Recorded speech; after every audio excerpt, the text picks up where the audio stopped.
이제 그림으로 읽는 민법 책에 들어가 있죠. 자, 그거를 한번 펴시고요. 지금부터 이제 그림으로 읽는 민법 책에 대하고요. 여러분 가지고 있는 그 문제집 있죠. 그래서 문제집하고 같이요. 한꺼번에 같이 풀 거예요. 아시겠죠? 그래서 문제집은 보면 좀 이따 설명을 할 건데요. 그럼 지금 문제 이제 한번 보시고 먼저 여기 한번 보셔요. 우리가 이제 최근에요 3년간 공중에서 우리가 이제 민법에 있어서 평균 점수가 얼마고 과락 점수가 얼마인지 몇 명이나 되는지 한번 보는 거예요. 먼저 보시면 2019년하고 30회, 31회, 32회예요. 최근 것만 했어요. 지금 보면 민법이요 40점대를 가지고 있죠. 그런데 올해는 민법이 한 문제를 더 줬거든요. 그러면 2.5를 빼면은 39점대가 되죠. 그래서 올해가요 난이도로 봤을 때는 가장 작년하고 올해가 조금 어렵게 지금 출제가 되고 있다. 계속 이걸 알 수가 있죠. 그 다음에 뭐냐면 두 번째는 6만 명이고요. 여기는 이제 작년에는 31회 시험을 칠 때는요 응시론이 조금 많이 늘어났죠. 그래서 그때는 19만 명 정도 됐어요.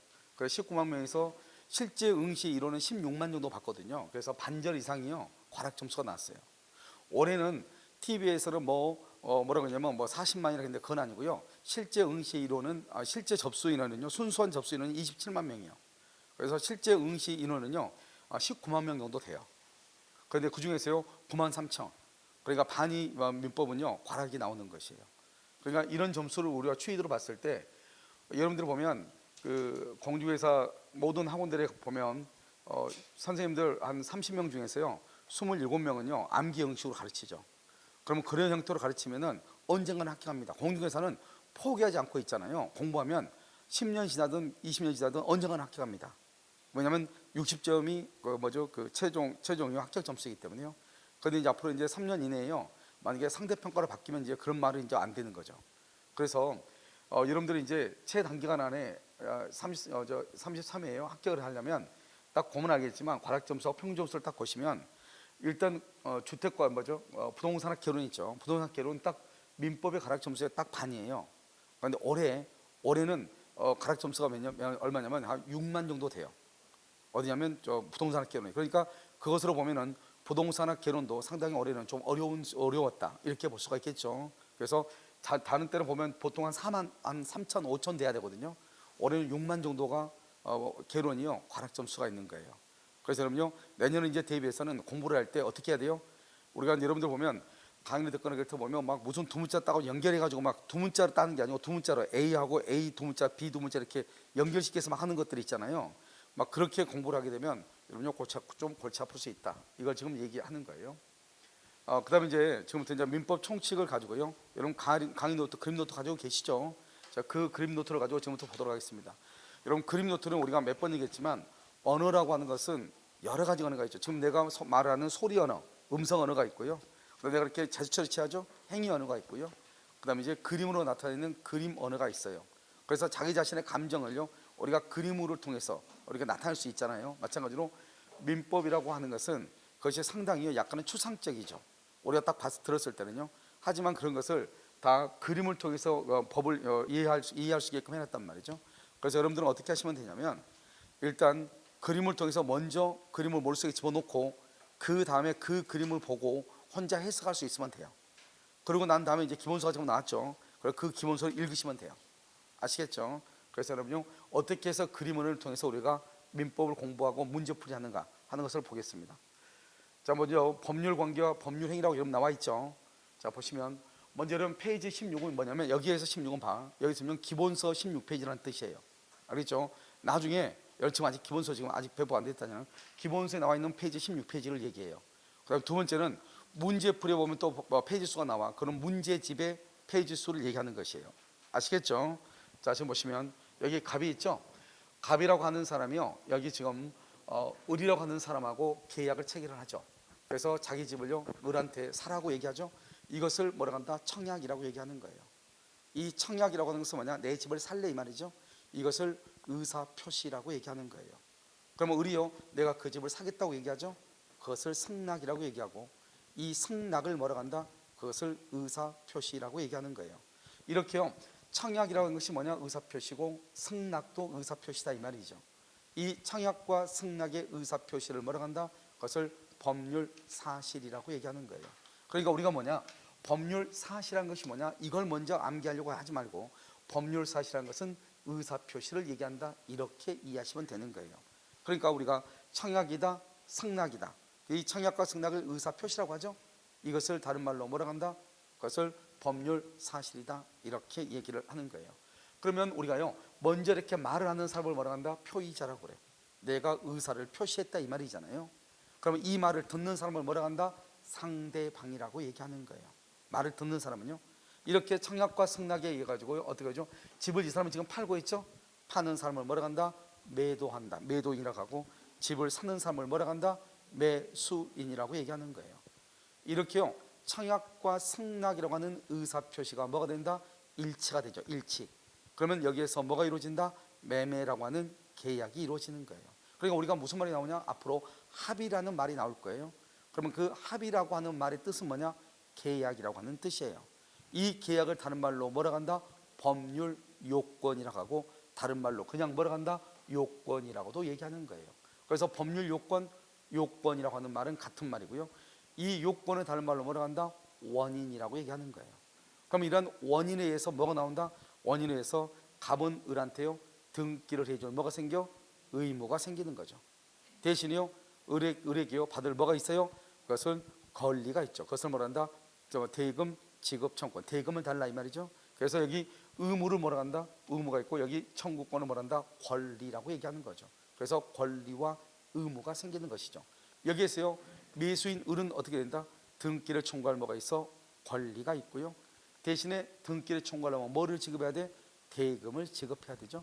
이것을 대금을 지급할 의무가 생긴다, 이렇게 얘기하죠.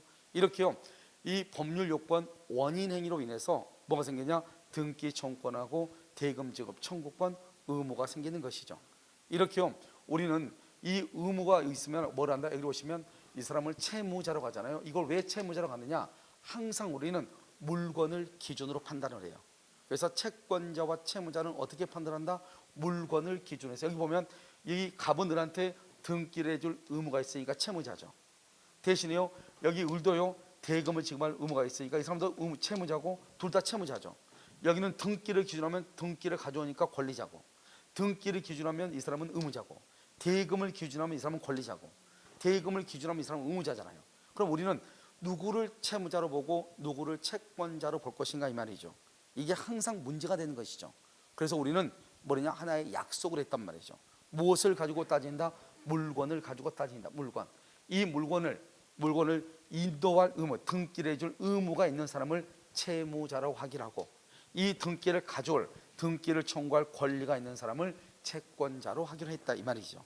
그래서 우리가 아무 말이 없이 채무자가 누구고 채권자가 누구냐, 이렇게 얘기했을 때는 항상 무엇을 가지고 따진다?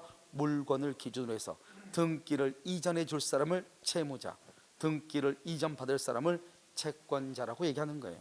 우리는 민법 총칙에서는 의무라고 얘기하죠.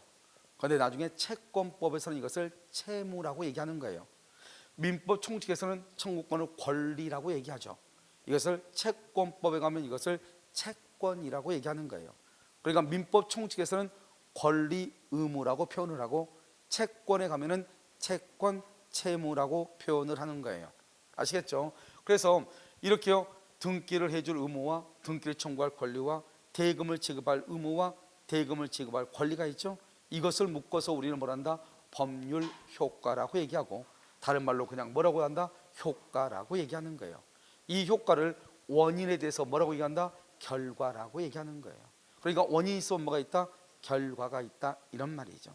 알겠죠? 그러니까 항상 계약이라는 것은 뭐냐? 그것은 법률 요건, 요건이고, 이것을 원인이라고 하고, 이 원인에 대한 결과를 뭐라고 한다? 법률 효과라고 얘기하고, 그 법률 효과의 가장 대표적인 게 뭐다? 항상 물건을 기준하니까 항상 뭐를 중심이다?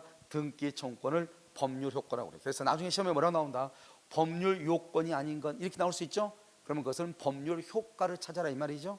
그 법률 효과가 바로 뭐다? 등기 청구권이다, 이런 말이죠. 이렇게요, 갑과 을이 청약과 승낙에 의해서 계약을 하죠.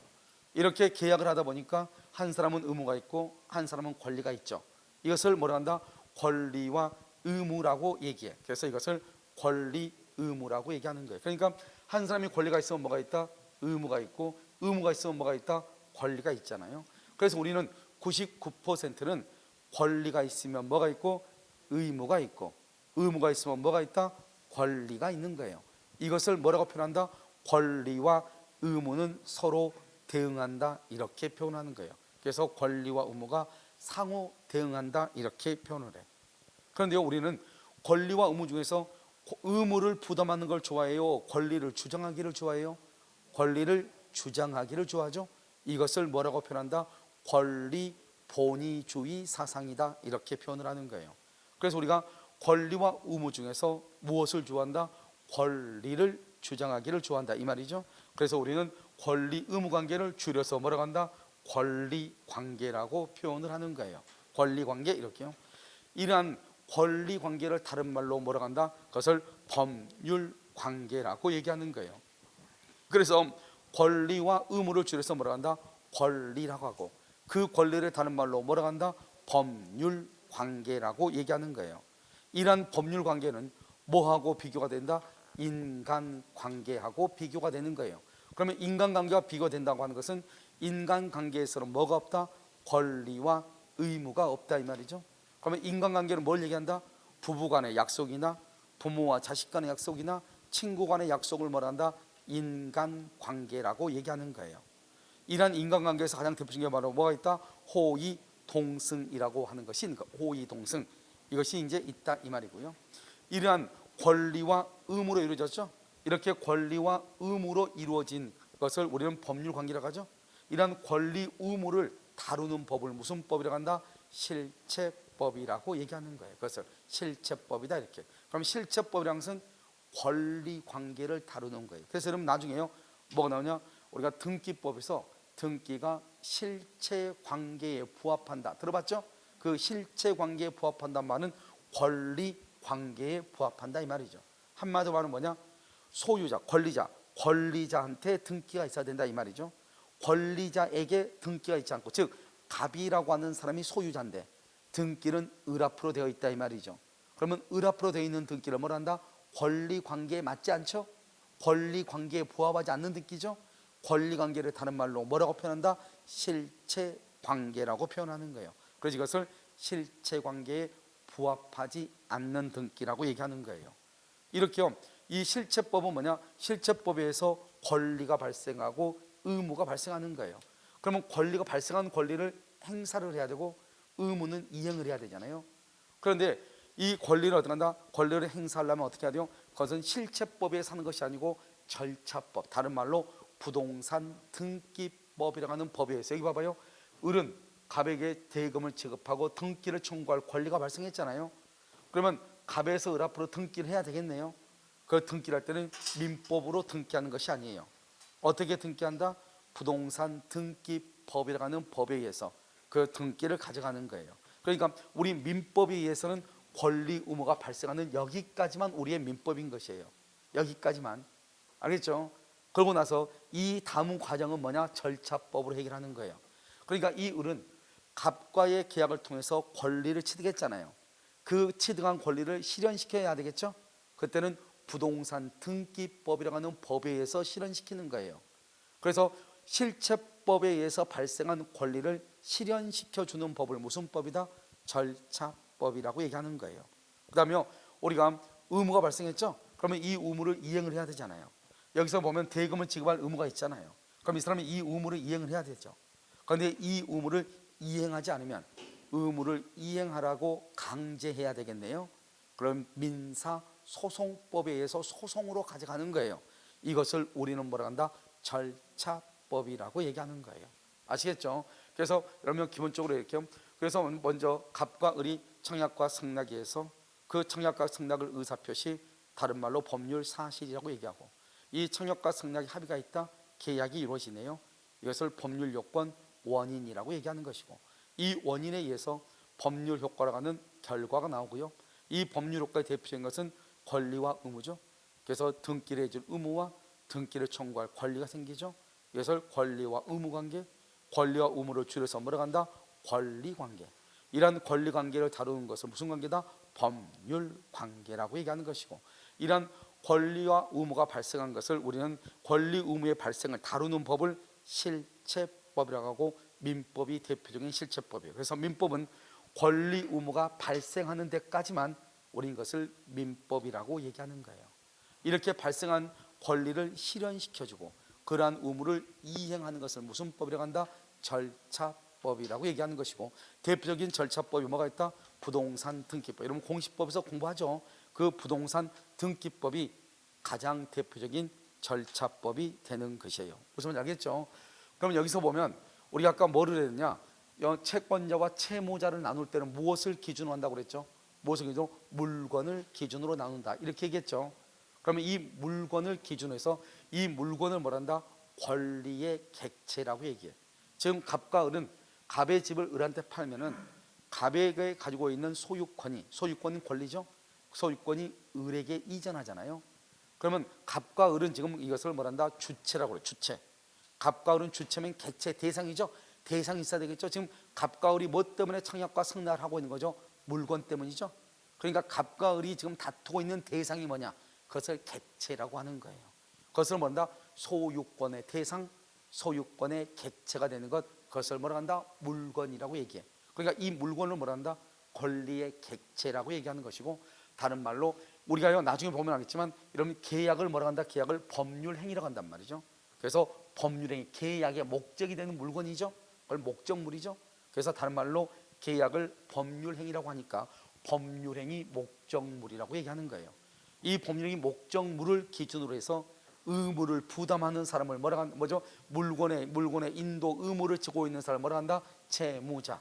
그것을 이 물건을 인도받을 사람을 뭐라 한다? 채권자라고 얘기를 하는 것이에요. 알겠죠? 무엇을 기준으로 한다? 물건을 기준으로 한다, 이 말이죠. 그럼 여러분요, 여기까지가 엄청나게 어려운 것이에요. 민법에서 첫 시간에 공부하면 여러분들이 이제 기초 강의를 듣고 들으니까 별거 아닌 것 같지만 상당히 어려운 부분에 속한단 말이죠. 그러면 이 그림을 보고 여러분들이 어떻게 하냐? 이 그림 하나는 책에 약 한 3페이지 정도의 내용을 담고 있는 거예요. 그러면 먼저 그림을 보면서 여러분들이 이 그림을 읽을 수 있으면 돼요. 갑이라는 사람이 표의자, 말을 하죠. 그러면 갑이 의뢰하는 사람한테, 상대방한테 청약을 하죠. 집을 사라고. 그것을 의사표시라고 하고, 을이 그것을 사겠다고 얘기하죠. 승낙이라고 하고, 승낙을 뭐라고 한다? 의사표시. 의사표시는 다른 말로 뭐라고 한다? 법률 사실이고, 청약과 승낙이 합해서 뭐가 이루어진다? 계약이 이루어지고, 계약. 그러면 그 계약을 뭐란다? 법률 요건이고, 법률 요건을 뭐란다? 원인이고, 원인에 대해서 뭐가 나와? 결과. 결과를 뭐란다? 법률 효과. 그 법률 효과는 갑은 등기를 해줄 의무가 있는 동시에 대금을 청구할 권리가 있고, 을은 대금을 등기를 청구할 권리가 있는 동시에 등기를 해줄 의무가 생기죠. 이것을 권리 의무라고 하죠.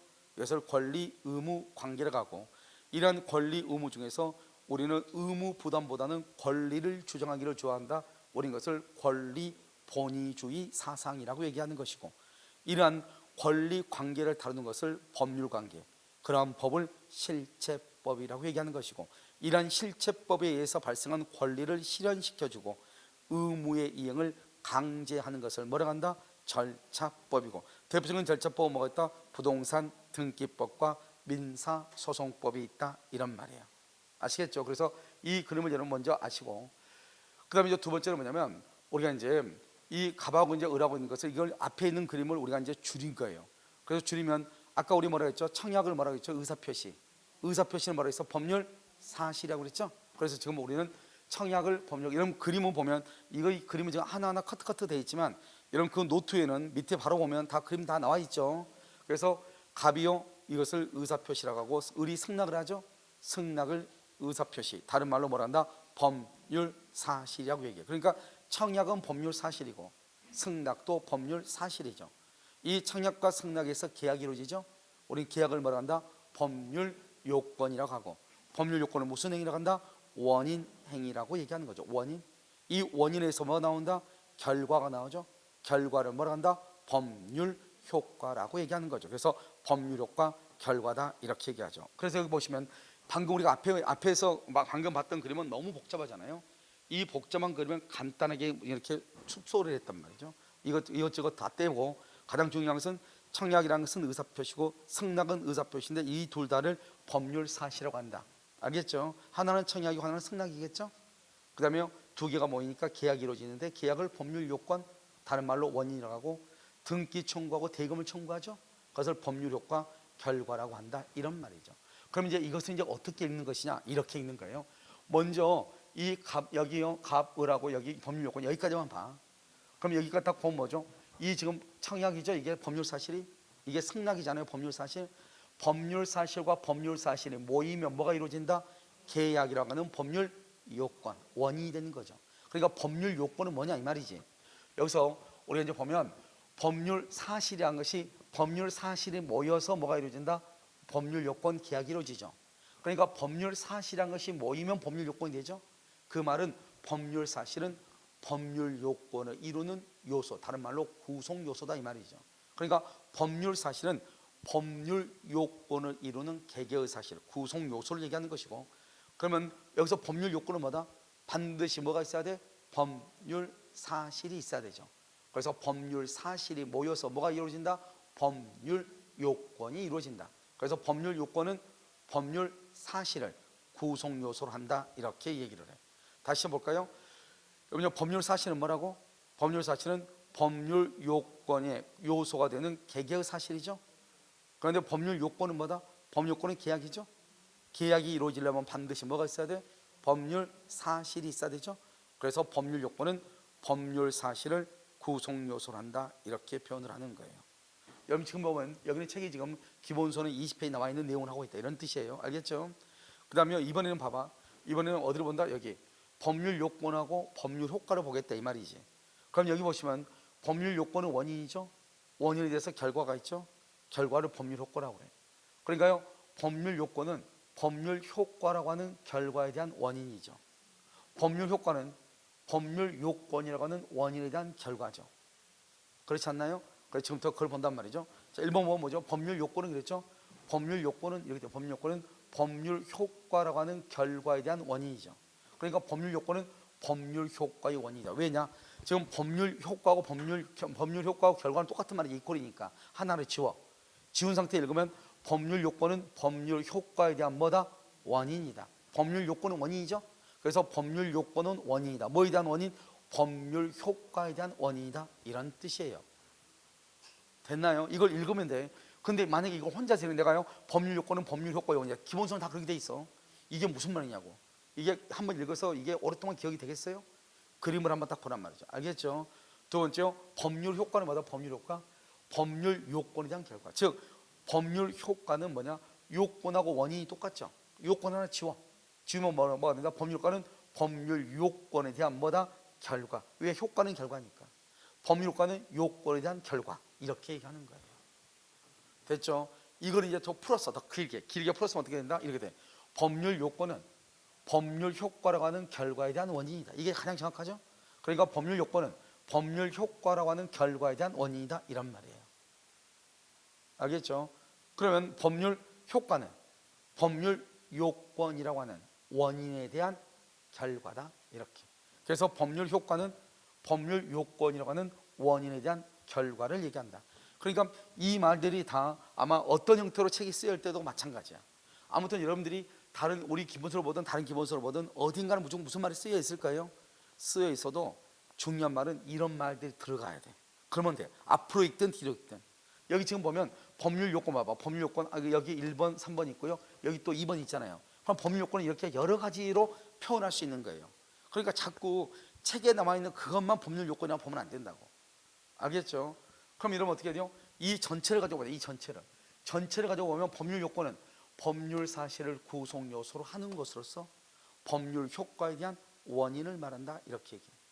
알겠죠? 여기 먼저 읽어. 법률 사실을 구성 요소로 하는 것으로서 법률 효과에 대한 원인을 말한다. 이렇게 얘기를 해요. 전체를 가지고 얘기하면. 아시겠죠? 그러니까 이 그림을 보고 먼저 읽는 방법을 먼저 하라고. 그래야지 여러분이 기본서를 봐도 무슨 말인지 금방 알 수 있어요. 아시겠죠? 자, 이제 보시면 여기 이제 법률 관계라고 되어 있죠. 그러면 법률 관계는 뭐다? 아까 얘기했죠? 법률 관계는 뭐에 줄인 거다? 권리죠. 권리 관계죠. 그래서 여기 권리는 우리 민법 총칙에서는 권리와 의무라고 하죠. 그런데 채권법에서 뭐라고 한다? 채권, 채무라고 하죠. 그래서 권리를 뭐라 한다? 채권 관계. 이것을 얘기하고요. 또 이것을 뭐라 한다? 권리를 다른 말로 뭐다? 권리, 의무죠. 그래서 권리, 의무 관계죠. 권리는 채권이고 의무는 채무라고 그랬죠. 그래서 채권 채무 관계라고 하죠. 이러한 채권 채무 관계인데 이것을 만약에 뭘 한다? 불이행하죠. 즉 의무가 있는데 이 채무를 의무를 불이행한다 이 말이죠. 그걸 뭘 한다? 채무 불이행이라고 얘기하죠.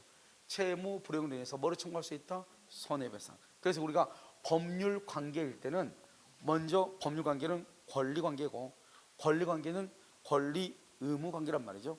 다른 말로 채권 관계고 채권 채무 관계다 이 말이죠. 이러한 채권 채무를 이행하지 않는 것을 뭐라 한다? 채무 불이행이라고 하고 채무 불이행이 있으면 손해배상을 할 수 있다, 청구할 수 있다 이 말이죠. 이것은 법률 관계죠. 여러분 아까 그랬죠. 법률 관계가 비교되는 게 있다고 그랬죠. 법률 관계가 비교되는 게 무슨 관계다? 인간 관계죠. 인간 관계. 그래서 인간 관계가 법률 관계하고 비교가 되는 것이죠. 그런데 이러한 인간 관계라는 것은 뭐예요? 봐봐요. 권리 관계가 있어요, 없어요? 없죠. 인간 관계는 없잖아요. 그다음 뭐가 없어요? 채권 채무가 없죠. 그래서 인간 관계, 부부 간의 약속, 부모와 자식 간의 약속에서는 채무 불이행으로 인한 손해배상이란 말은 나올 수가 없는 것이에요. 채무 불이행으로 인한 손해배상이란 말은 나올 수가 없는 것이에요. 알겠죠? 그러면 여기서 어떻게 한다?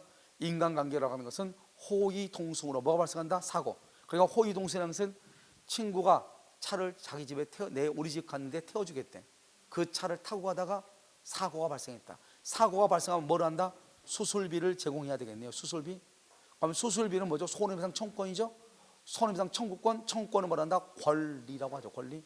그래서 사고가 발생하니까 뭐가 나왔다? 권리가 나왔네요. 권리. 이 권리로 이루어진 것을 뭐라고 한다? 법률 관계라고 얘기하는 거잖아요. 그래서 사고로 인해서 사고로 뭐 한다? 불법행위죠. 운전이 있으니까 고의 과실이니까. 그래서 손해배상 청구권, 다른 말로 뭐죠? 입원비, 병원 치료비가 나왔죠. 그 손해배상 청구권을 뭐다? 청구권은 권리죠. 그래서 이것을 다른 말로 뭐로 바뀐다? 법률 관계로 바뀐다 이 말이죠. 그러니까 맨 처음에는 무슨 관계였는데? 인간관계. 인간관계는 권리가 없고 권리 의무가 없고 채권 채무가 없는데 채무 불이행이 없는데 사고를 발생하니까 손해배상을 받아야 되겠네요. 손해배상. 그 손해배상을 받는 것을 뭐라 한다? 법률관계다. 왜? 손해배상 청구권은 뭐다? 권리니까. 권리관계를 무슨 관계라고 한다? 법률관계다. 여기요 권리관계를 뭐라 한다? 법률관계다. 그러니까 우리가 맨 처음에는 단순한 호의동승은 인간관계에서 권리와 의무가 없었어야 되는데 이것이 권리 사고로 발생해서 손해배상 치료비가 나와야 되죠. 그래서 법률관계로 바뀌었다 이런 뜻이에요. 알겠죠? 자 그러면 이제 우리가 인간관계라고 나와 있나요? 저기 자료 있으니까 봐. 저 뒤에 자료. 그래서 인간관계죠. 그래서 여러분요 인간관계를 보시면 인간관계에서 호의동승이 이루어진다고 그랬죠. 자 호의동승. 그러면 호의동승은 먼저 첫 번째 뭐가 없다? 채권 채무가 없다. 채권 채무가 없으니까 뭐가 없어? 채무 불이행이 없다. 그래서 별도로 손해배상 청구권이 있다 없다? 없다 이렇게 얘기했죠. 그러니까 호의동승 과정에서 사고가 그러니까 사고가 발생하면 병원 치료비가 나오겠네. 병원 치료비를 뭐라 한다? 손해배상 청구권이죠. 그래서 불법행위로 인한 손해배상 청구권을 뭐라 한다? 청구권을 권리라고 얘기하죠. 그러니까 사고가 나서 권리가 발생했네. 그럼 권리가 발생한 것을 무슨 관계라고 한다? 법률 관계다 이렇게 법률 관계. 그래서 우리가 권리와 의무를 줄여서 뭐라고 한다? 권리 관계를 뭐라고 한다? 법률 관계로 전환된다 이 말이죠. 그다음에 호의 동승을 했다. 우리가 여러분요 공짜로 태워줬다 해서 그러면 손해배상 청구 즉 치료비 병원 치료비를 무조건 깎아달라고 할 수 있는가? 당연히 감액되는 게 아니에요. 무조건 깎을 수 없어. 그래서 아주 중요해. 호의 동승을 했다 해서 당연히 깎는 것 감경되는 것은 아니다 이 말이죠. 그럼 어떻게 해야 돼요? 신의칙이나 형평의 원칙 또는요 과실상계나 무상 이런 무상계약이라는 건 뭐냐? 공짜로 계약을 했으니 너가 좀 손해봐도 되지 뭐 이런 뜻이에요. 알죠? 이런 여러 가지에서 만약에 그것이 합당하다고 한다면 손배상액을 얼마 할 수 있다?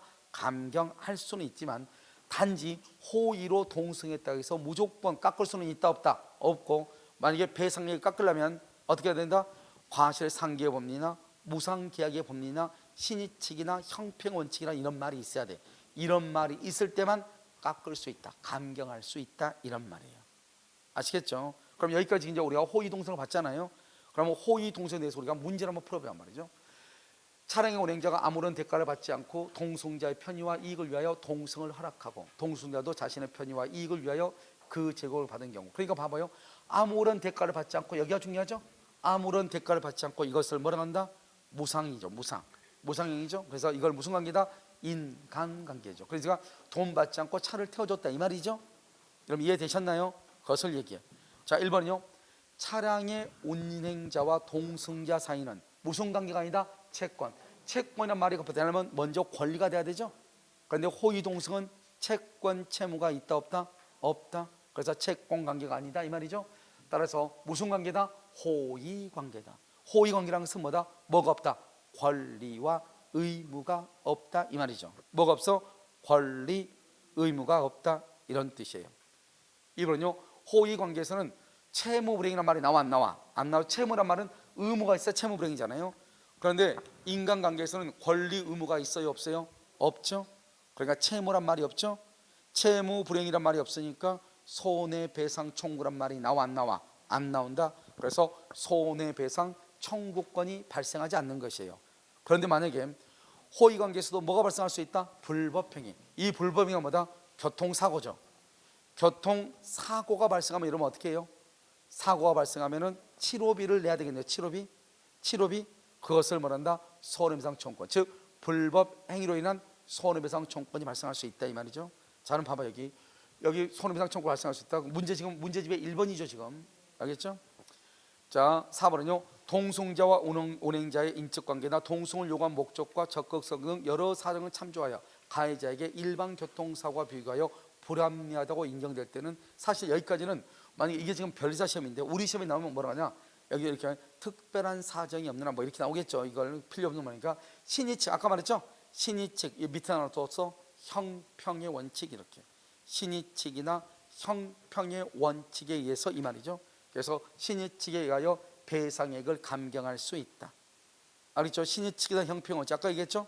또 무상계약의 법리, 과실상계의 법리, 이런 말이 있을 때는 감경할 수 있지만 원칙적으로 감경이 된다 안 된다? 안 된다 이런 말이죠. 무슨 말인지 알겠죠? 감경할 수 있다. 그래서 감경이라는 말을 쓰려면 반드시 앞에가 무슨 말이 나와야 돼? 신의칙이나 형평의 원칙이라고 하는 말이 나와야 돼. 그럼 지금 이해되셨나요?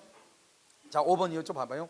동승자가 사고 차량에 단순히 봐봐, 호의로 동승, 단순히 호의로 동승했다 해가지고 배상의 감경 사유로 삼을 수는 있어 없어? 없다. 단순히 호의로 동승했다 해서 배상의 감경 사유로 삼을 수는 없다 이런 말이에요. 아시겠죠? 이것을 호의 동승에 관한 문제다 이런 말이죠. 자, 이제 여러분 21페이지죠? 기본서는 21페이지예요. 자, 그러면 우리가 이제 봐봐. 아까 우리 뭐를 했죠? 청약과 승낙에서 계약이 이루어지죠? 그 계약을 뭐란다? 법률 요건이죠. 그러니까 우리가 법률 요건이고 원인이죠. 그 원인에 의해서 대금 청구권하고 등기 청구권이 발생하죠. 이것을 뭐란다? 법률 효과라고 해요. 법률 효과. 그런데 그 중에서 우리가 지금 뭘 보냐? 이런 강의 노트에는 다 나와 있죠, 길게. 거기서 지금부터 우리가 법률 요건만 봐. 여러분 1페이지, 강의 노트 1페이지 나와 있죠. 오른쪽에 지금 법률 요건을 본단 말이죠. 법률 요건은 뭐라고? 원인이죠. 원인. 법률 요건은 원인이라고 하죠. 계약이니까. 그래서 법률 요건은 두 가지가 있다. 하나는 뭐다? 법률 행위. 또 하나는 뭐가 있다? 법률의 규정. 법률의 규정을 다른 말로 뭐란다? 법정이라고도 얘기를 해. 알겠죠? 두 가지가 있다 이 말이죠. 법률의 규정, 이렇게 됐나요? 그 다음에 법률 행위는 반드시 뭐가 있어야 돼? 의사표시. 여러분 의사표시가 없는 법률 행위라고 하는 것은 있을 수가 없어. 그럼 지금 봐봐. 지금 여러분 여기서 보면 법률 요건은 두 가지가 있죠. 하나는 법률 행위고 하나는 법률의 규정이죠. 지금 두 가지가 있잖아요. 그런데 법률의 규정은 민법에 규정되어 있다 이런 말이에요. 그런데요, 법률 행위는 법에 규정되어 있지 않다 이 말이에요. 그럼 법률 행위는 뭐냐? 의사표시. 나처럼 지금 말로 하는 거예요. 내 의사를 결정하고 결정한 의사를 밖으로 드러내는 걸 그걸 표시라고 하죠. 그걸 의사표시라고 얘기하는 거예요. 알겠죠? 그것을 의사표시가 반드시 있어야 되는 것이고, 이러한 의사표시의 수와 방향에 따라서 의사표시가 한 개이냐 옳은 것을 두 개이냐 또는 두 개 이상이냐 이렇게 세 가지로 나눠. 한 개이면 뭐라 한다? 단독행위라고 하고, 두 개이면 뭐라 한다? 계약이라고 하고, 두 개 이상이면 뭐라 한다? 합동행위라고 얘기하는 거예요. 다시 여러분 의사표시 한 개이면 뭐라 한다? 단독. 두 개이면 계약. 두 개 이상이면 합동행위 이렇게 얘기를 하는 거예요. 그 다음에 우리가 단독행위는 또 상대방이 있느냐 없느냐, 상대방이 있느냐 상대방이 없느냐 또 이렇게 나누어. 그러면 여기서 이제 우리가 내가 지금 뭘 얘기하려고 하는 것이냐, 우리가 항상 지금 이렇게 비교해서 이렇게 쭉 이렇게 줄을 그어놨잖아요. 여러분 이건 무조건 줄을 그는 게 아니라고요. 이렇게 줄을 그는 것은 이 두 가지가 비교가 된다 이 말이죠. 그런데 이렇게 만약에 법률 요건 그러고 이렇게 해놓으면 이 둘 다 법률 요건에 속한다 이 말이죠. 둘 다 법률 요건에 속하는데 이 두 개는 비교가 된다 이 말이죠. 법률행위는 반드시 뭐가 있어야 되고 의사표시가. 그럼 법률의 규정은 의사표시가 있어 없어? 없다는 거죠. 말로 하지 않는다는 거죠.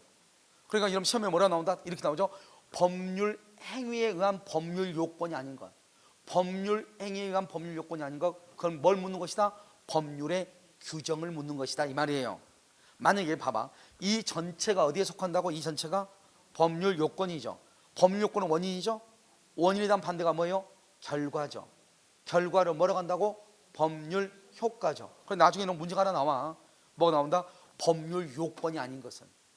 그럼 뭘 묻는다? 원인이 아닌 것. 뭘 물어? 결과, 법률 효과를 묻는 것이다 이 말이죠. 그러니까 우리가 문제를 봤을 때 문제에서 질문하는 것이 무엇인지를 알아야 돼. 알겠죠? 그러니까 여러분요 32의 시험 같은 경우는 단순하게 뭐 이렇게 여러분요 유튜브에 떠돌아다니는 그 암기 방법이죠. 그런 암기 방법을 해가지고 맞출 수 있는 문제는 두 문제밖에 안 돼요. 나머지는 80%, 85%가 우리 기출 문제인데, 우리 기출 문제, 이 기출 문제를 다 응용해서 내놨다고요. 알았죠? 우리 기출 문제예요. 기출 문제 지문을 바꿔놨어. 그래서 어떤 학생들은 이제는 우리 공중에서 기출 문제를 보고는 합격 못한다. 그러니까 그 문제를 그냥 그대로 보니까 합격을 못하죠. 그 문제를 해석을 해가지고 알아야죠.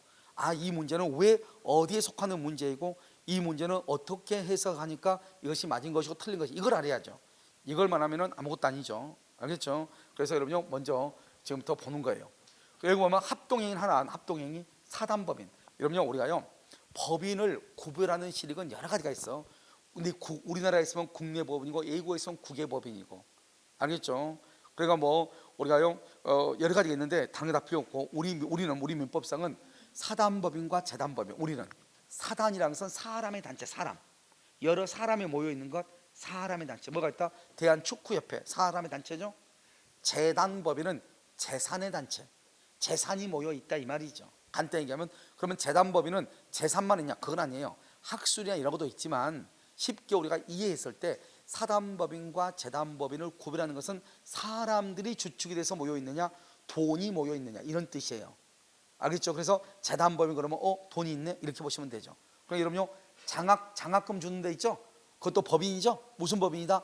재단이죠. 뭐가 있어야 되니까? 돈이 있어야 되니까. 이러면 이해됐어요? 알겠죠? 그렇게 이해하시면 돼요. 그래서 봐봐, 다른 국가고시 시험에 뭐라고 나오냐? 봐, 여기 지금 내 말을 들으라고. 지금 여기 단독행위하고 계약하고 합동행위죠. 이 모든 것은 다 항상 무조건 공부를 하면 있잖아요, 혼자 열심히 공부하고 점수가 안 나와. 공부는 어떻게 해서 이것을 읽는 것인가. 우리가 책을 보면 책은 평면적으로 쭉 쓰여 있기 때문에 그걸 우리가 이것을 캐치해낼 수 없다고요. 5년 10년 공부해서 되는 것이 아니에요. 이것을 완벽하게 이해가 돼야지 구별이 돼요. 내가 지금 하는 것처럼 나는 이것만 했잖아요. 그렇기 때문에 여러분 보시면 이 단독행위와 계약과 합동행위가 이게 다 어디에 속하는 것이다? 법률 행위에 속하죠. 그래서 다른 국가 자격시험에 뭐가 나왔다? 다음 중에서 법률 행위를 찾으시죠. 법률 행위. 그럼 법률행위를 찾는 말은 법률의 규정이 아닌 것을 찾아라 이 말이죠. 그런데 문제의 정답이 뭐였냐? 사단법인 설립행위였다고. 사단법인 설립행위. 그러면 사단법인 설립행위는 뭐다? 합동행위다. 합동행위인데 어디에 속한다? 법률 행위에 속한다 이 말 아니에요 지금. 그러니까 사단법인 설립행위는 법률 행위에 속한다 이런 뜻이에요. 그럼 이해되셨나요? 알겠죠? 그다음에 두 번째 여기 봐봐.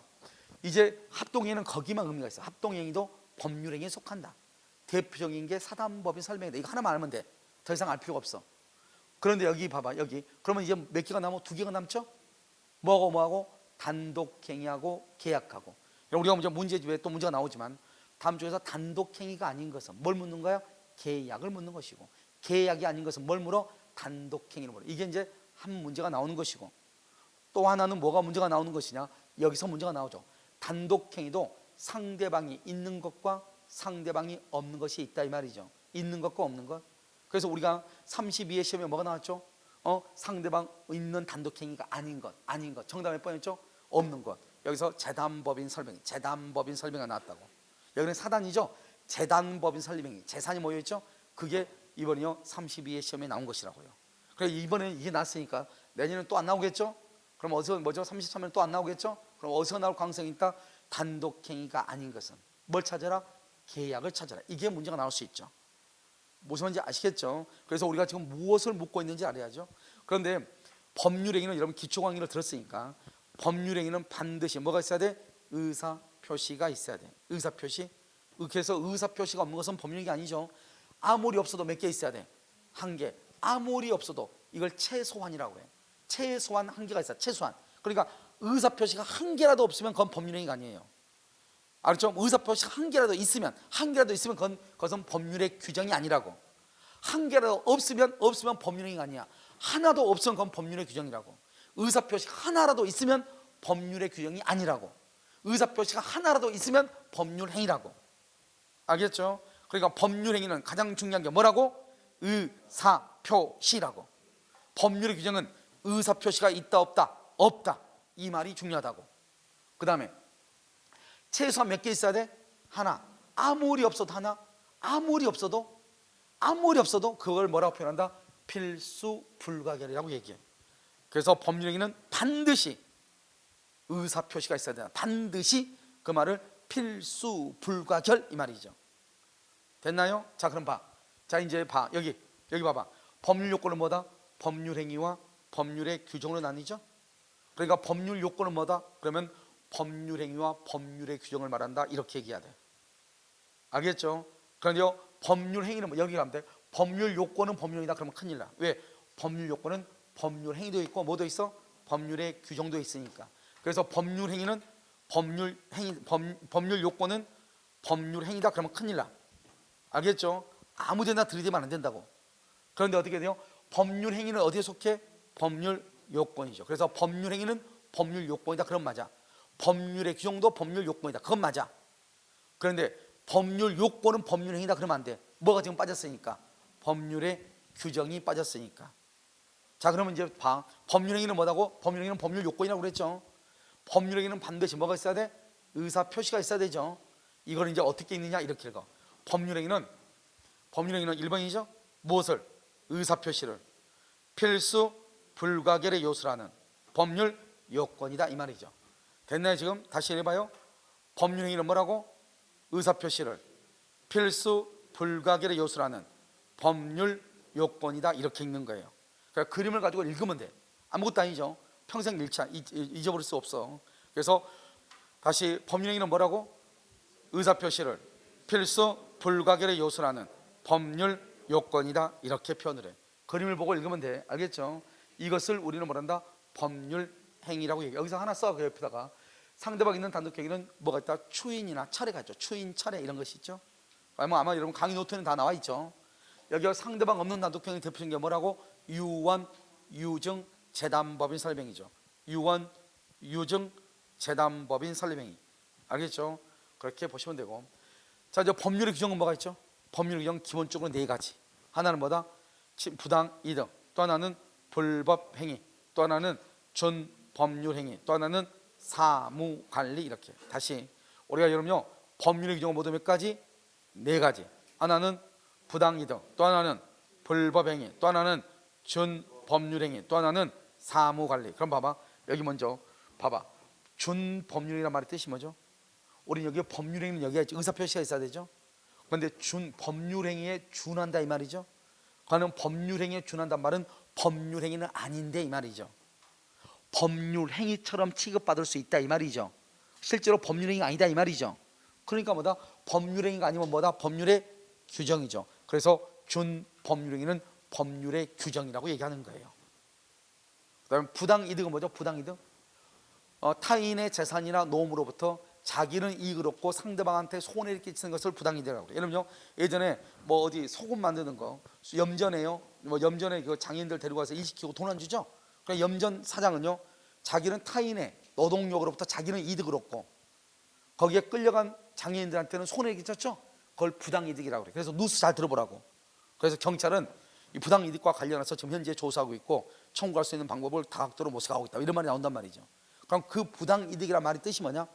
이 사람이 장애인 분들을요 노예처럼 부려먹고요 돈을 안 줬다 이 말이죠. 그러니까 그 사람은 타인의 노동력으로부터 자기는 이익을 얻고 타인한테는 뭐를 끼쳐서 손해를 끼쳤죠. 그걸 부당이득이라고 하는 거예요.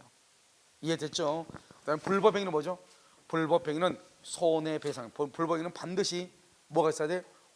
써봐. 거기다가 고의 또는 과실, 고의 또는 과실 플러스 위법해야 돼. 위법행위, 고의 또는 과실로 인한 위법행위. 그 다음에 타인에게 뭘 끼쳐야 돼? 플러스 손해를 끼쳐야 돼. 그것을 불법행위라고 해. 그러니까 불법행위는 고의나 과실로 인한 위법행위로 타인에게 손해를 끼치는 것을 불법행위다, 이렇게 얘기해요. 그 다음에 준법령행위는 법률행위는 아닌데 법률행위에 준한다 이 말이죠. 그 다음에 사무관리는 뭐냐? 이런 우리가 학원을 예를 들어서 얘기했죠. 이런 나는요 남의 일을 할 사무를, 그러니까 여러분들은 우리 학원에 고용된 사람들이 아니잖아요. 그런데 학원에요 다 밥 먹으러 가고 아무도 없는데 누가 상담하러 온단 말이죠. 재현 씨가 그런 거 참 잘해. 와가지고요 막 얘기하고 끝까지 데리고 있어. 그러면요 어떻게 해요? 원래는 그럴 필요가 있어 없어? 없는데 계속 산단 말이야. 그러니까 나는 남의 일을 봐줄 의무는 없죠. 고용인이 아니니까, 피고용자가 아니니까. 그런데 그러니까 법률상 사무를 처리할 의무가 있어 없어? 없죠. 법률상 의무는 없는데 이런 말이에요.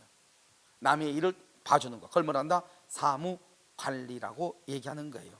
다시 우리가 암기해. 자, 법률 규정 모두 몇 가지? 네 가지. 뭐가 있어? 부당이득, 불법행위, 준법령행위, 사무관리. 그러니까 봐봐, 우리가요 여기 잘 보라고. 법률 요건은 법률행위와 법률의 경우, 이걸 여러분들이 도화지다 놓고 이걸 그리면 뭐 하겠어? 이게 무슨 말인지를 알고 그려봐야 될 거 아니에요. 그럼 뭐냐? 법률 요건이라는 것은 법률 행위와 법률의 규정을 포함하는 거예요. 그런데 이 법률 행위는 반드시 의사 표시가 있어야 되죠. 단독과 계약과 합동행위. 합동행위는 뭐다? 사단법인이죠. 그 다음에 법률의 규정은 네 가지. 다른 것도 있지만 시험에 안 나오니까 부당이득, 불법행위, 그 다음에 준법령행위, 사무관리가 있다 이 말이죠. 그럼 시험에 뭐라 나온다? 다음 중에서 법률 행위에 의한 법률 요건이 아닌 것은, 법률 행위가 아닌 건 뭐다? 법률의 규정. 법률의 규정에 의한 법률 요건이 아닌 것은 뭘 묻는다? 법률 행위. 법률 행위는 뭐가 있다? 단독, 계약, 합동 행위가 있는 것이다. 됐죠? 지금 이 말의 뜻을 알면서 봐야 된다 이 말이죠. 이것을 여러분요 1페이지에 나와 있는 오른쪽에 쭉 연결되어 있죠? 법률 요건을 봤다 이 말이죠. 자요, 그래서 여기 봐봐. 법률의 규정은 어떻게 해요? 법률 효과가 어디에 나와 있다? 법에 나와 있다. 법에 나와 있어. 그런데 여러분 봐봐요. 여러분 의사표시가 뭐죠? 의사표시는 청약이라고. 우리 방금 앞에서 뭘 배웠냐? 청약이라고 하는 의사표시와 승낙이라고 하는 의사표시를 뭐라고 한다? 법률사실이라고 하죠. 법률사실. 그래서 의사표시는 법률사실이라고. 그런데 여러분 청약을 여러분 왜 했죠? 청약을 내 집 1억 원에 살래 청약을 하죠. 청약을 한 이유가 뭐예요? 계약서 쓰려고 청약을 해요? 돈 1억 받으려고 청약을 해요? 돈 1억 받으려고. 대금 청구권이죠. 대금 청구권, 등기 청구권을 뭐라고 한다? 법률 효과라고 하는 거잖아요. 그러니까 내가 청약을 했다고 하는 것은 나는 대금 1억 원을 받고 싶다 이 말이죠. 나는 대금 1억 원을 원한다 이 말이죠. 그것을 청약이라고 그래. 승낙을 한 이유가 뭐죠? 나 돈 1억 주고 등기 가지고 오고 싶다 이 말이죠. 저 집 사고 싶다 이 말이죠. 그걸 승낙이라고 하죠. 그 말을 뭐라고 표현하냐? 이렇게 표현을 해. 우리가 의사표시는 뭐냐? 누가 표의자, 말하는 사람이죠. 청약이면 청약, 승낙이면 승낙이죠. 표의자가 뭐한다? 원한다 이 말이죠. 원한다? 의욕한다. 의욕한다는 말하고 원한다 말 똑같죠? 뭐를 원한다? 법률 효과를. 법률 효과를 뭐한다? 대금하고 등기를 얘기하죠. 그래서 표의자가 여기 봐봐. 의사표시 청약이라는 거 뭐냐? 봐봐. 청약 봐봐. 청약은 갑이 을에게 이 집을 1억 원에 팔고 싶다 이 말이죠. 그러면 청약이라는 것은 뭐냐? 갑이라고 하는 사람이 원한다 이 말이죠. 뭐를요? 법률효과가 뭐다? 대금하고 등기죠. 대금을 원한다 이 말이죠. 1억 원을 받기를 원한다 이 말이죠. 그것을 의사표시라고 그래. 그런데 우리는 청약과 승낙의 의사표시를 다른 말로 뭐라고 한다? 법률사실이다 이렇게. 그래서 이것을 법률사실이라고 얘기하는 거예요. 그래서 여러분요 청약이라고 하는 것, 즉 의사표시는 뭐냐? 표의자가 원하는 대로 법률 효과를 발생시키는 것으로서 법률 사실이라고 한다. 그러니까 이걸 가지고 읽으면 돼. 의사표시 청약이라는 것은 표의자가 법률 효과의 발생을 의혹하는 것으로서 법률 사실에 해당한다. 뭐죠? 표의자가 원하는 대로 법률 효과를 발생시키는 것으로서 법률 사실을 말한다. 어떻게 얘도 똑같아. 그러니까 아무튼 의사표시라고 하는 말이 나오면 의사표시는 표의자가 원하는 대로 법률 효과가 나온다 이 말이고, 법률의 규정은 의사표시가 아니죠. 그러니까 표의자가 원하는 대로 법률 효과가 나오는 것이 아니다. 그것은 법률의 규정은 법의 법률 효과가 규정되어 있다 이 말이죠. 그러니까 법에 법률 효과가 규정되어 있는 것을 법률의 규정이라고 얘기하는 것이고, 표의자 내가 원하는 대로 법률 효과가 나오는 것을 뭐라고 한다? 그것을 의사표시 법률이라고 한다 이 말이죠. 그러니까 여러분들 봐봐. 여러분들은 우리 학원에 여러분이 반드시 가라고 법에 규정되어 있어요? 안 되어 있어요? 안 되어 있죠. 그러니까 여러분 법률의 규정이에요? 법률행위예요? 법률행위죠. 여러분이 표의자죠. 여러분이 원하는 대로 강의를 듣고 있는 거잖아요. 알겠죠? 그래서 나는 내가 강의를 듣기를 원합니다. 그것을 뭐라 한다? 법률 사실이라고 한다. 그걸 뭐라 한다? 청약이라고 한다 이 말이죠. 그럼 내가 뭐라 한다? 아 그래요? 그러면 나는 원합니다. 수강료를 원합니다 이 말이죠. 알겠죠? 그것도 뭐다? 법률 사실이고, 그것을 우리를 뭐라 한다? 의사 표시라고 한다 이런 뜻이에요. 그럼 지금 이해되셨죠? 그러니까 이 말을 이해를 해야 돼. 이 말을 알겠죠? 이 말을. 자, 이제 물권행위하고 채권행위라고 하는 것이 있어. 또 중요해. 알겠죠? 물권행위와 채권행위는요. 자, 갑이라는 사람하고요. 여기 봐봐. 갑이요. 여기 지금 을하고요. 청약을 하죠. 그 다음에 의사표시죠. 승낙을 하죠. 승낙을 의사표시죠. 청약과 승낙을 뭐라 한다? 법률 사실이다 이렇게 얘기한다고 그랬죠. 그러면 갑을 뭐라 한다? 청약을 먼저 한 사람을 표의자, 그것을 듣는 사람을 뭐라 한다? 상대방이라고 얘기하는 거예요. 상대방. 그 다음에 청약과 승낙이 합하면 뭐가 이루어진다? 매매라고 하는 계약이 이루어지죠.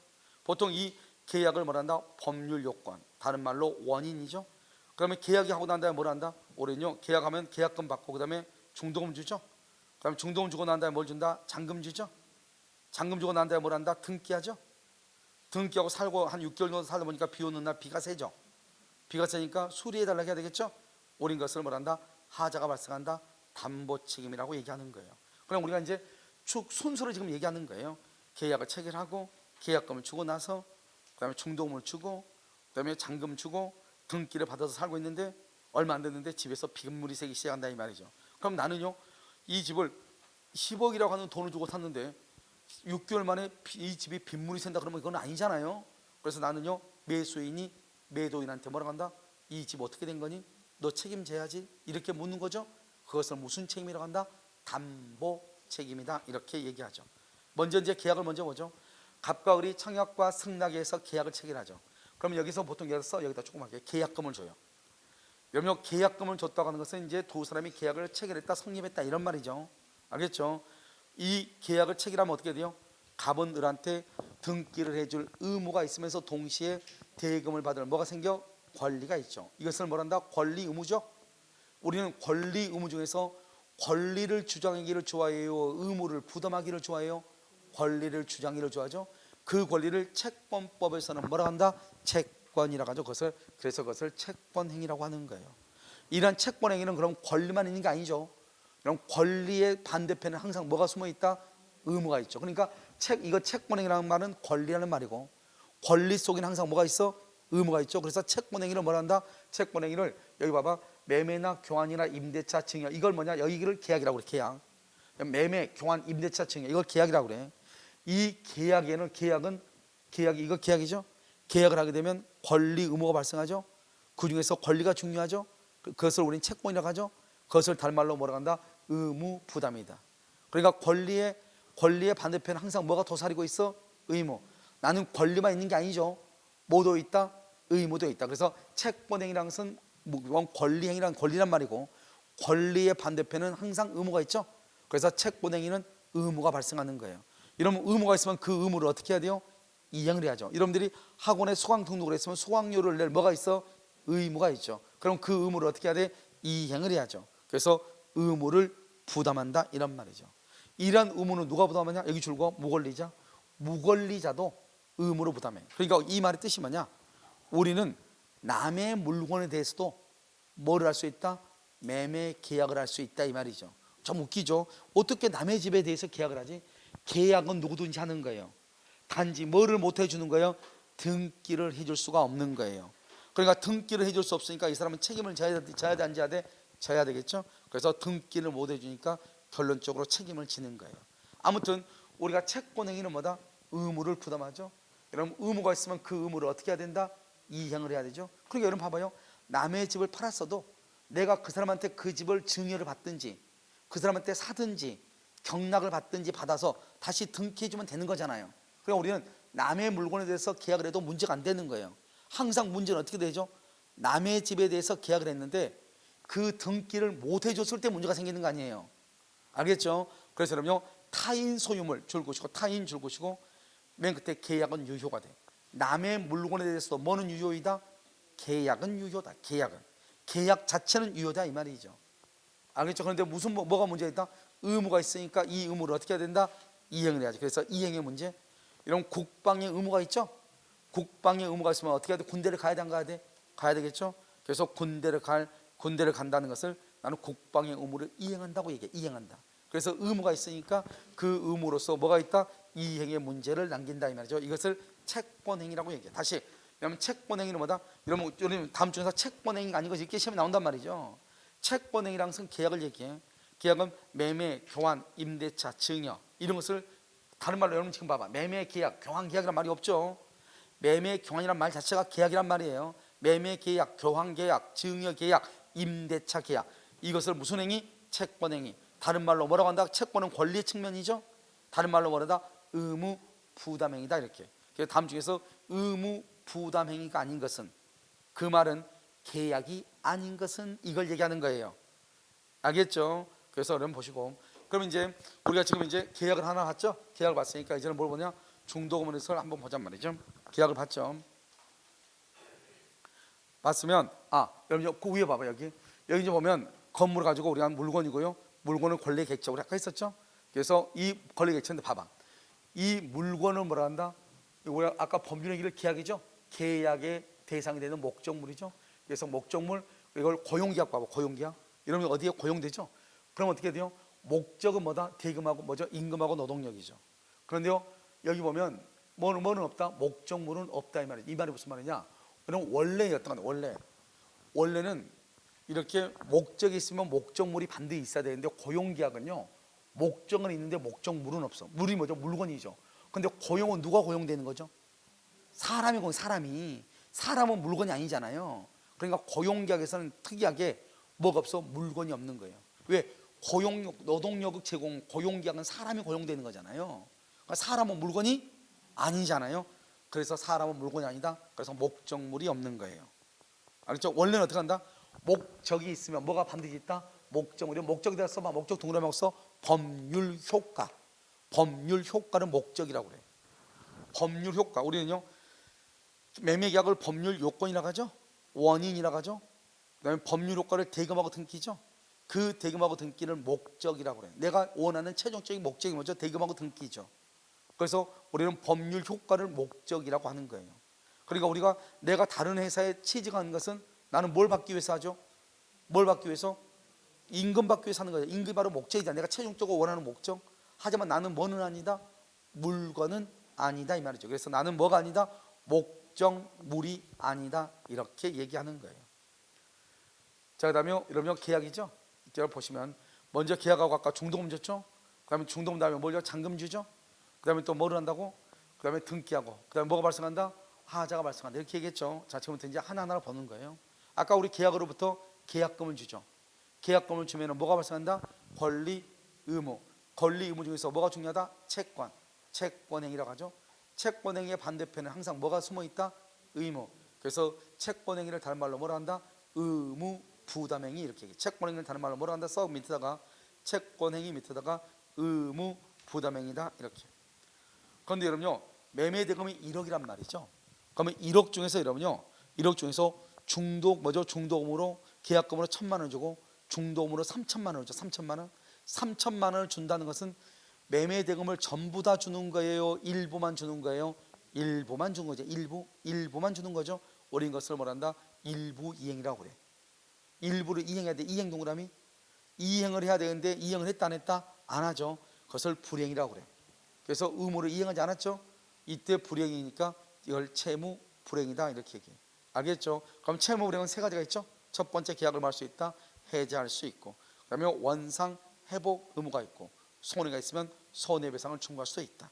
그래서 여기에서부터 즉 중도금 이후에서부터 채무 불행이라는 말이 나올 수가 있는 거예요.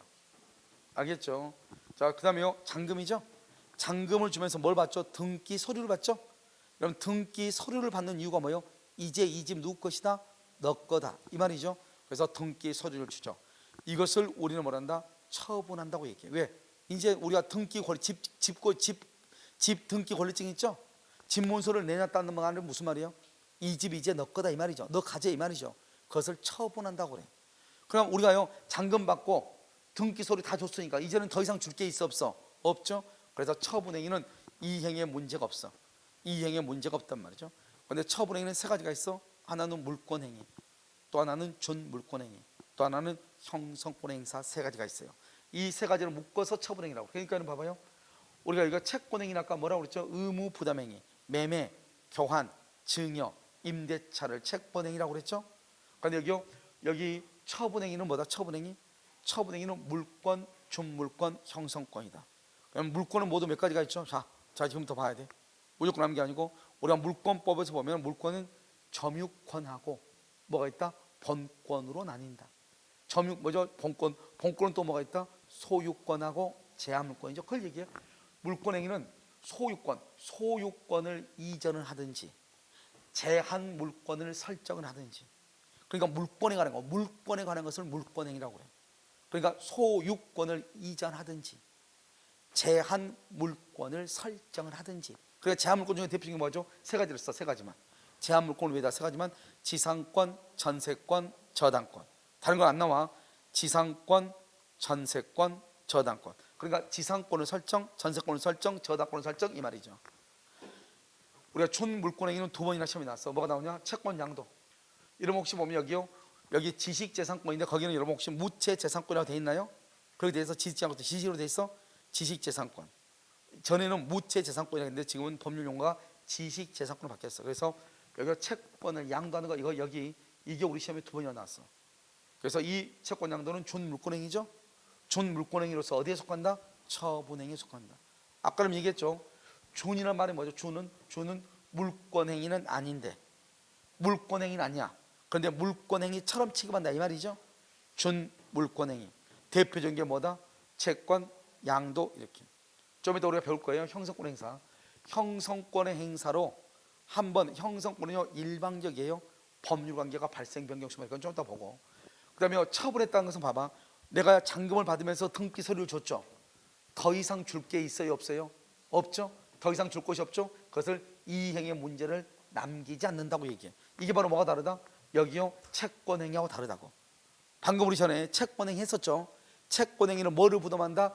의무를 부담한다. 매매계약하면 계약하면 여러분이 하고 나서 수강계약 하잖아요. 그럼 수강계약하면 바로 강의 들을 수 있나요? 강의료를 낼 수강료를 낼 뭐가 있어? 의무가 있는 거잖아요. 그러니까 계약을 하면 의무가 생기는 거예요. 그래서 그 계약을 뭐란다? 채권행위죠. 채권행위라면 뭐가 발생한다? 의무가 발생하는 거예요. 그러면 그 의무를 어떻게 해야 된다? 이행을 해야 돼. 그런데 처분행위는 의무가 있다 없다? 없다. 주면 끝이죠. 잔금 받으면서 등기 서류 줬으면 더 이상 줄 게 있어 없어? 없죠. 그래서 이행의 문제를 남기지 않는다고 얘기해. 그러니까 여러분요 아까 뭐라고 했냐? 채권행위는 남의 물건에 대해서도 매매계약을 체결할 수 있다 없다? 있다고 했죠. 우리 남의 집에 대해서 매매계약 체결할 수 있죠. 그런데 문제는 뭐죠? 여기요 처분행위는 등기를 누가 해줘야 돼? 등기는 집주인이 하죠. 집주인이. 그러니까 우리가 처분행위 날 때는 뭐가 있어야 돼? 처분 권한이 있어야 돼. 처분 권한이라는 것이 뭐냐? 등기해 줄 수 있는 거. 등기를 해줄 수 있는 사람이 해야지 처분 권한도 없는 사람이 등기를 해주죠. 알겠죠? 그런 등기는 유효이다 무효이다? 무효이다. 그래서 처분 권한이 없으면 뭐가 되는 것이다? 무효가 되는 것이다. 이게 여러분 뭐가 달라요? 채권행위하고 자꾸 비교하라고. 채권행위하고 자꾸 지금 비교하라고. 여러분 채권행위는 뭐다? 의무를 부담하고 누구든지 할 수 있고 타인 소유물에 대해서도 채권행위를 할 수 있다 이 말이죠. 그런데요 처분행위는 뭐가 있어야 된다? 처분 권한이 있어야 된다. 처분 권한 이렇게. 그다음에 이제 등기하죠. 등기하게 되면 소유자가 갑에서 누구로 바뀐다? 을로 바뀌죠. 우리는 이것을 권리가 변동했다, 물권이 변동했다 이렇게 얘기해요. 그런데 나중에요 3개월 정도 있다 보니까 뭐죠? 지붕에서 비가 샌다. 그러면 하자가 발생했죠. 이것을 우리 뭐라 한다? 담보 책임이라고 얘기하는 거예요. 옛날에는 하자 담보 책임이 발생하고 착오가 있다 하더라도 하자 담보 책임만 물을 수 있다고 그랬거든요. 최근에 판례는 담보 책임이라고 하는 것과 착오라고 하는 것은 구속 요소가 전혀 다르다는 거예요. 그래서 담보 책임은 담보 책임이고 착오는 착오다, 별개다 이 말이죠. 그러니까 하자 담보 책임이 발생해도 내가 만약에 착오가 있다 그러면 착오를 이유로 뭐 할 수 있다? 취소할 수 있다. 그래서 착오와 담보 책임은 경합한다 이렇게. 경합 동그라미하고 경합 둘 중 하나를 선택적으로 행사할 수 있다. 둘 중 하나, 즉 담보 책임하고 착오 둘 중 하나를 선택적으로 행사할 수 있다 이런 말이에요. 선택적으로 무슨 말인지 알겠죠? 그것을 얘기하는 것이죠. 여기서 이제 우리가 이제 하고요. 좀 여러분 이제 여기 보시면 조심해야 될 게 지금 뭐라 하죠? 넘버 8이라고 되어 있죠? 8이라고 되어 있죠? 이거는요 아마 이게 문제가 나올 거예요. 문제. 그래서 문제가 나오니까요. 이 문제는요 잠깐 있다가 문제 풀도록. 여러분 여기 봐봐. 페이지 8번이죠. 문제집. 이런 문제집 가지고 계시죠? 그 문제집의 14번을 본다 이 말이에요. 8페이지. 문제집 8페이지에 14번을 본다 이 말이죠. 여러분 내가 얘기했어. 봐. 여기 봐봐. 지금 우리가 이론 공부할 때 저기 페이지 써놨죠? 그것은 기본서 몇 페이지라는 것이요. 기본서. 알겠죠? 그 다음에 지금 여기 보면 문제가 나오잖아요. 설명지 잘못된 것은. 여기에서 이 페이지는 문제집. 여러분 지금 보면 지금 500제 문제집 있죠? 그 500제 문제집의 페이지 수를 얘기하는 것이에요. 아시겠죠? 자, 여러분 여기까지 여러분 잠깐 쉬는 시간에 정리 좀 하시고 여기에 해당하는 문제를요 잠깐 쉬고 나서 하도록 그렇게 하겠습니다. 알겠죠? 잠깐 쉬도록 그렇게 하겠습니다.